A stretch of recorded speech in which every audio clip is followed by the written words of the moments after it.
des milliers d'enseignants du cycle fondamental et du secondaire ont pris part à une marche de protestation, mercredi, dans plusieurs villes du Mali, dont la capitale, Bamako. Le gouvernement affirme avoir fait des efforts, mais il dit ne pas vouloir faire des promesses difficiles à tenir. L'école malienne est paralysée par de multiples grèves cette année, ce qui fait planer la menace d'une année blanche. Les enseignants espéraient être mieux entendus, avec la marche de protestation de ce mercredi.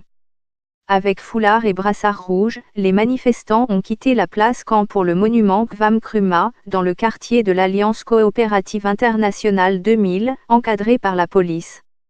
Les magistrats poursuivent la grève au Mali. Fin de la grève des agents de santé. Nous manifestons parce qu'il y a belle lurette que nous avons fait des revendications au gouvernement, mais elles sont demeurées insatisfaites, explique un manifestant.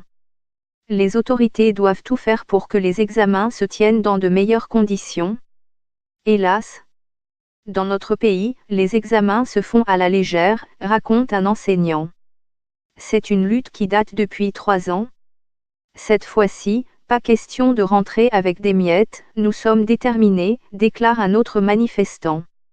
Les enseignants demandent aussi des primes de logement, un meilleur plan de carrière et la régularisation du statut de certaines écoles. En réaction à ces mouvements, la ministre du Travail a annoncé qu'il y a eu 6 points sur lesquels les deux parties se sont mises d'accord, sur un total d'10 revendications. Le porte-parole des manifestants, Amadou Koulibaly, n'est pas pour autant rassuré. Il y a un blocage, car le gouvernement dit que, parce que nous sommes encore en grève, les 6 points faisant l'objet d'un accord ne sont plus applicables. C'est ce qui est en train de nous énerver, affirme-t-il.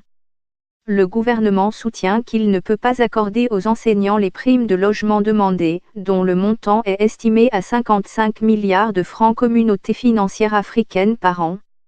Malik Koulibaly, président de la Commission nationale des droits de l'homme du Mali, rappelle aux enseignants et au gouvernement que l'éducation est un droit fondamental garanti par la Constitution. Il dit souhaiter que les deux parties puissent trouver au plus vite une solution, pour que les enseignements se déroulent correctement et que le droit à l'éducation puisse être garanti aux élèves.